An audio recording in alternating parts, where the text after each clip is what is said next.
ఆ రోజు చెప్పాము, 2 రోజుల తర్వాత పూర్తి ఆధారాలతోని ప్రతిరోజు మీడియా ముందు మాకు వచ్చినటువంటి ఆధారాలను పూర్తిగా బయటపెట్టాం.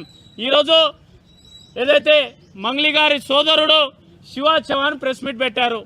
గత 20 రోజుల నుంచి ఈ శివ చౌహాన్ ఎక్కడ దాచుకున్నాడు? ఈరోజు పాల్తీ రమేష్ చనిపోయిండు. ఆ చనిపోయినటువంటి వ్యక్తికి పూర్తి బాధ్యత మీరు వహిస్తారా? ఈ గత 20 రోజుల నుంచి మీరు ఎక్కడికి వెళ్ళారు? ఈరోజు ఆ కుటుంబానికి ఎందుకు పరామర్శించలేదు? ఈరోజు ఆ కుటుంబానికి దిక్కేవారు? ఈరోజు మీపై ఇంత ఆరోపణలు చేస్తుంటే మీరు ఓర్వలేక ఈరోజు మీరు ప్రెస్ మీట్లు పెట్టి ఎవరో రాసిచ్చినటువంటి స్క్రిప్ట్ని మాట్లాడుతున్నారు.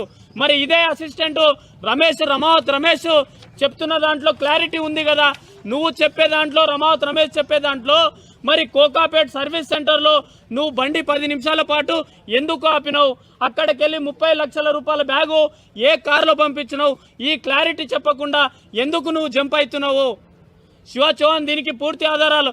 నీకెవరో తెలియని వ్యక్తులతోని కర్నూలులో నువ్వు హోటల్లో భోజనానికి ఎందుకు వెళ్తున్నావు? వాళ్ళతో గుడ్లకు ఎందుకు వెళ్తున్నావు? వాళ్ళతో సిమెంట్ ఫ్యాక్టరీకి ఎందుకు వెళ్తున్నావు?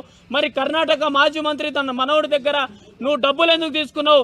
మరి మీ అక్క మిర్యాలగూడ నుంచి ఒక్కసారి నేను భోజనం చేసిన పాపానికి నన్ను ఈరోజు ఈ విధంగా నన్ను కుట్ర పంతున్నారన్నారు.